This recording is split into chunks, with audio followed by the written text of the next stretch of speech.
Welcome to रश्मीस रसोई। संक्रांतीसाठी प्रत्येकाच्या घरीच लाडू बनवले जातात। तिळाचे लाडू म्हटलं तर नेहमी ती म्हण आपल्याला लक्षात येतेच का पहिला हाताला चटके तेव्हा मिळतो तिळाचा लाडू। पण आज हाताला चटके न बसता आपलं सारण थोडंही कडक न होता मऊसूत तोंडात विरघळणारे असे आज आपण तिळाचे लाडू बघणार आहोत। त्यासाठी हा व्हिडिओ तुम्ही शेवटपर्यंत बघा आणि माझ्या चॅनलला लाईक, शेअर आणि सबस्क्राइब करा। आज आपण पाक न तयार करता तिळाचे लाडू बनवणार आहोत। त्यासाठी पाव किलो मी हे पॉलिशचे तीळ घेतले आहेत। पाव किलो चिकीचं गूळ तुम्हाला आवडत असेल तर साधं गूळ वापरलं तरी चालेल। चमचाभर तूप वापरणार आहोत। मूठभर शेंगदाणे भाजून सालं काढून हे बघा असे थोडेसे चेचून घेतले आहेत। 2 टेबलस्पून सुकं खोबरं खिसून घेतलं आहे। 1 चमचा आपण ही भाजकी चणा डाळ घेतली आहे। ही डाळ टोटली ऑप्शनल आहेत आणि 1 चमचा वेलची जायफळ पूड यूज करणार आहोत। तर चला मग सर्वात आधी आहे ना हे गूळ आहे ना आपण हे विरघळून घेणार आहोत। तिळाचे लाडू तर आपण नेहमीच बनवत असतो, पण आज अगदी वेगळ्या पद्धतीने मी तुम्हाला हे तिळाचे लाडू दाखवणार आहे। हे बघा, हे कुकरचं भांड किंवा कोणतंही पातेलं घेतलं तरी चालेल। हा चिकीचा गूळ आहे ना मी थोडासा सुरीने असा बारीक करून घेतला आहे म्हणजे तो लवकर वितळला जाईल म्हणून। आता हा चिकीचा गूळ आहे ना आपण थोडा वाफवत ठेवणार आहोत आणि एका बाजूला हे पॉलिशचे तीळ आहेत ते देखील भाजून घेणार आहोत।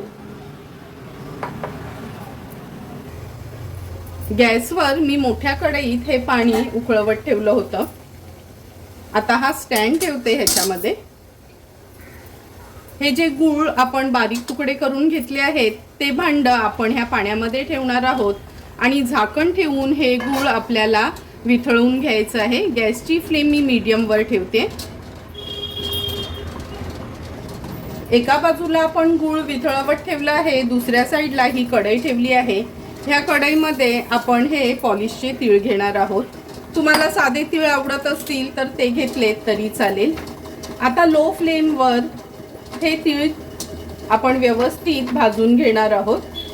लक्षात ठेवा गॅसची फ्लेम एकदम हाय ठेवायची नाही, अगदी लो फ्लेमवरच त्याचा चटचट आवाज येईपर्यंत हे व्यवस्थित आपल्याला भाजून घ्यायचे आहेत।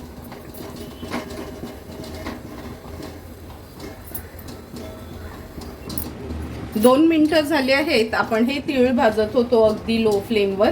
आता मी हे चण्याची भाजकी डाळ ॲड करते। ही चण्याची भाजकी डाळ टोटली ऑप्शनल आहे, तुम्हाला जर नसेल घालायची स्किप केली तरी चालेल। ही डाळ पण आपण तिळासोबत भाजून घेणार आहोत आणखीन 2 मिनिटासाठी। फक्त गॅसची फ्लेम लो ठेवायची आहे हे मात्र लक्षात ठेवा।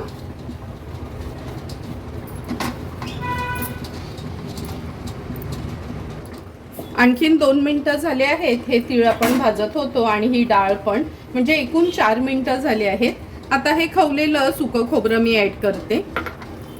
आमच्या घरात ना सर्वांनाच लाडूमध्ये ही चण्याची डाळ, सुकं खोबरं, शेंगदाणे असं हे सर्व वस्तू आवडतात, म्हणून मी जास्त करून हे सर्व इन्ग्रेडियंट्स ह्याच्यात ॲड करते। तुम्हाला यातली कोणतीही गोष्ट स्किप करायची असेल किंवा फक्त शेंगदाणे घालायचे असतील तर तुम्ही शेंगदाणे घातलेत तरी चालेल। खोबरं आपलं नंतर हे चिवट होऊ नये म्हणून मी हे खोबरं थोडंसं ह्या तिळासोबतच भाजून घेते। मिनिटभर झालं आहे, खोबरं पण तिळासोबत व्यवस्थित भाजून घेतलं आहे। आता हे भाजलेले थोडेसे चेचून घेतलेले शेंगदाणे ॲड करते आणि गॅसची फ्लेम स्विच ऑफ करते। सर्व वस्तू व्यवस्थित मिक्स करून घ्यायच्या आहेत आणि एका प्लेटमध्ये हे काढून थोडं गार करून घ्यायचं आहे। तोपर्यंत आपण जे गूळ वितळवण्याकरता ठेवलं आहे ते पण वितळलं जाईल, कारण का हे तीळनं थोडे गार करूनच आपल्याला त्या गुळामध्ये ॲड करायचे आहेत। लक्षात ठेवा एकदम हाय फ्लेमवर तीळ भाजू नका, 5 मिनिटासाठीच लो फ्लेमवर तीळ भाजून घ्या, नाहीतर तिळाला नाही कडवटपणा येतो। आता हे तीळ मी काढून घेते एका प्लेटमध्ये। 10 ते 12 मिनिटं झालेत, झाकण काढून बघूया। हे बघा गूळ आपलं व्यवस्थित वितळलं गेलंय। मिक्स करून घेते मी हे। थेंबरी पाणी न घालता अगदी परफेक्ट असं हे गूळ वितळलं गेले। आता गॅसची फ्लेम स्विच ऑफ करूया आणि हे गूळ मी काढून घेते। आता हे गार करून घेतलेले तीळ, शेंगदाणे, खोबरं, चण्याची डाळ काढून घेऊया ह्या बोलमध्ये।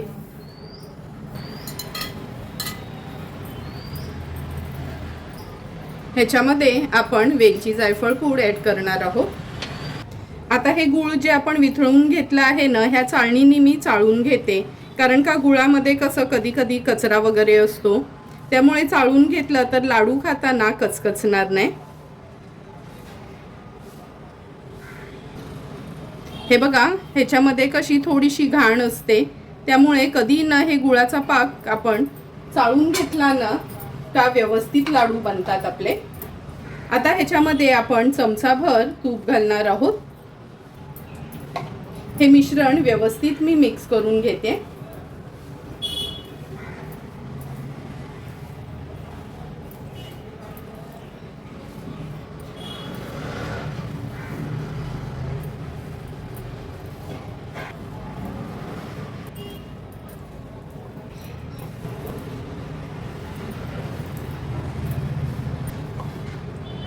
हे बघा, हे मिश्रण आपण व्यवस्थित मिक्स करून घेतलं आहे। पूर्ण ह्या स्पॅच्युल्याचं हे मिश्रण काढून घेते। आता हाताला थोडंसं तूप लावून घेऊया। तूप लावून घेतलं का लाडू पण हाताला चिटकत नाही आणि एक छान शाईन येते आपल्या लाडूला। हे बघा, लहान मोठे आपल्याला जसे हवेत, नेहमी आपण पाक असा गरम गरम करतो आणि हे गरम गरमच लाडू आपल्याला वळायला लागतात, पण आज मी तुम्हाला अगदी सोप्या पद्धतीने हाताला थोडेही चटके न लागता मऊसूत असे तिळाचे लाडू दाखवणार आहे। छान असा लाडू गोलाकार करून घ्यायचा आहे। तुम्ही बघू शकता, सुंदर असा आपला हा तिळाचा लाडू तयार झाला आहे। हा आता एका प्लेटमध्ये ठेवते आणि अशाच पद्धतीने उरलेले लाडू तयार करून घेते। थोडाही पाक हा हे बघा गरम लागत नाही, म्हणजे अगदी इझिली आपल्याला हे लाडू वळता येतील आणि जरी एकटी आपण वळणार असलो तरी हे घट्ट होण्याचं वगैरे काहीच प्रश्न पडत नाही। आता एक एक करून सर्व लाडू मी हे असेच वळून घेणार आहे।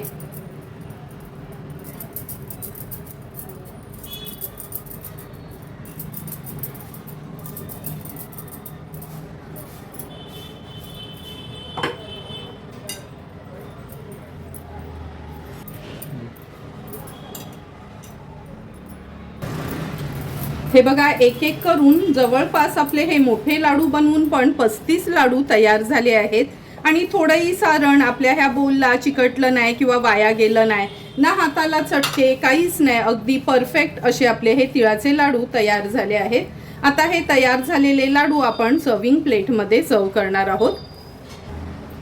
सुंदर असे तयार झालेले आपले हे तिळाचे लाडू आपण ह्या सर्विंग प्लेटमध्ये सर्व करून घेतोय। तुम्ही बघितलं असेल का, थोडाही हाताला चटका नाही किंवा खूप जास्त मेहनत पण नाही, झटपट असे आपले हे तिळाचे अगदी तोंडात विरघळणारे लाडू तयार झाले आहेत। लहान मुलांपासून मोठ्यांपर्यंत किंवा वयस्कर माणसं असतील ज्यांना दात नसतील तरी पण ती माणसं पण हे तिळाचे लाडू खाऊ शकतात।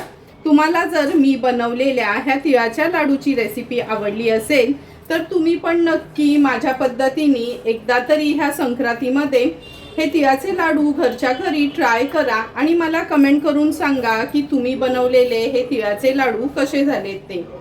जर तुम्हाला मी बनवलेल्या ह्या तिळाच्या लाडूचा व्हिडिओ आवडला असेल तर नक्की माझ्या चॅनलला तुम्ही लाईक, शेअर अँड सबस्क्राईब करा। Thank you for watching my video.